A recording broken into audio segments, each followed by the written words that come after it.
प्रत्यक्ष नहीं बट परोक्ष रूप से आप हमेशा ऐसे लोगों के साथ खड़े होते हैं जो कन्हैया का गर्दन उतार देते हैं। और मैं आपको बताता हूं क्यों खड़े होते हैं आप लोग। अगर आप लोग खड़े ना हो इनके पीछे तो आपकी दुकानें बंद हो जाएंगी।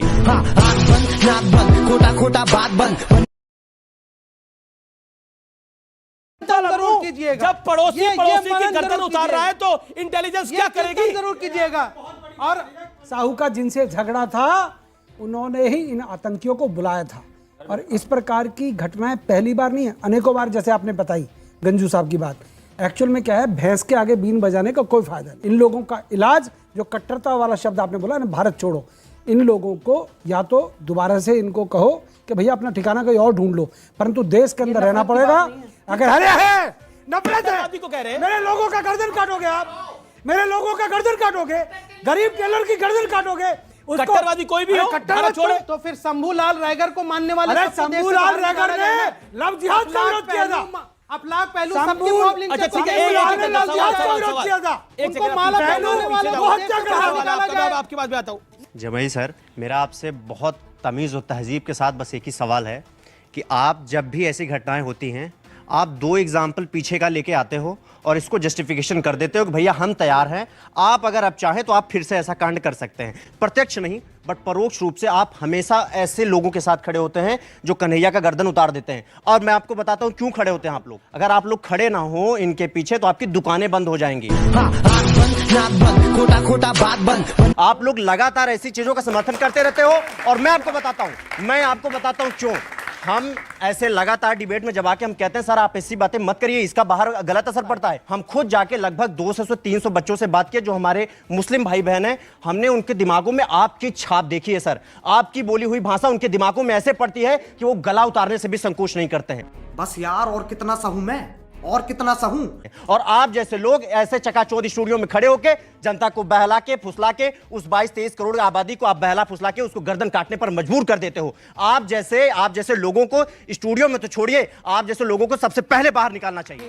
गलती आपकी है। देखिए गलती आप शोएब भाई, अब ठीक है, अब आपने अपनी बात को रखा।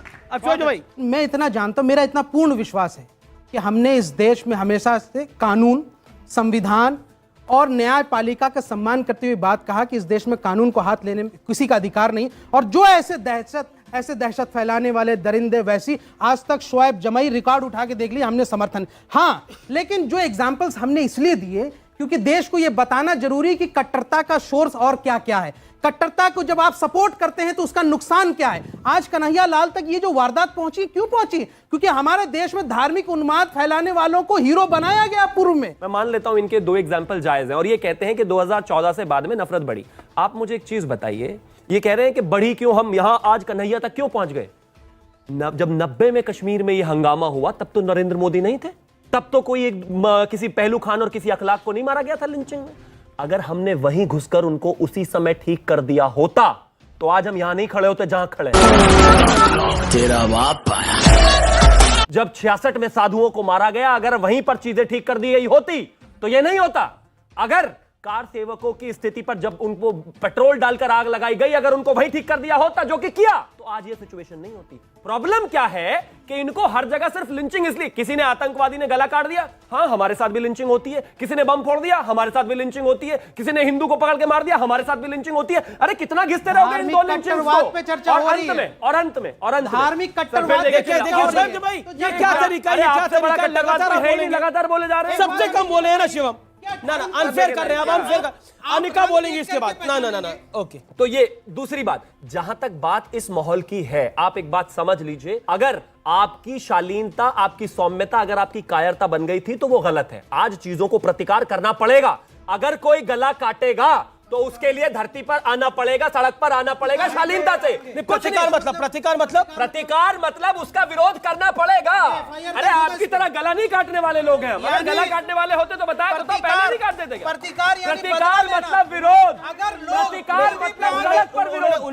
टीवी पे आकर के अगर लोग बदला लेने की बात करते हैं, उन्होंने बोला विरोध करना पड़ेगा, फिर मैनिपुलेट कर जाएगी। अरे भैया इसको कोई कानून की मशीन लाकर दो इनको, ये क्या है, कुछ सब बोलते कुछ है। मैं आपको मौका दूंगा। कैसा बदला? प्रतिकार मतलब विरोध, धरती पर आकर, सड़क पर आकर विरोध तो होता है, तो होगा। प्रतिकार और होगा, हिंदी हमको भी और होगा, प्रतिकार और होगा, और होगा, और होगा। प्रतिकार का लोग विरोध पूरा होता है। देश सड़क पर आएगा, पूरा देश सड़क पर आएगा। विरोध होता बताइए है। मैडम, बता हिंदी हमको भी दीजिए, आती है। डिक्शनरी खोल लो, हिंदी हमको भी प्रतिकार आती है। करिए, विरोध होगा। ये गलत, हमें- अब ये फिर देखिए सर, मैं फिर से कह रहा हूँ, आई जी, रिपीट, विरोध तो होगा, प्रतिकार होगा। तुम गर्दन का, अरे प्रतिकार भी होगा, विरोध भी होगा।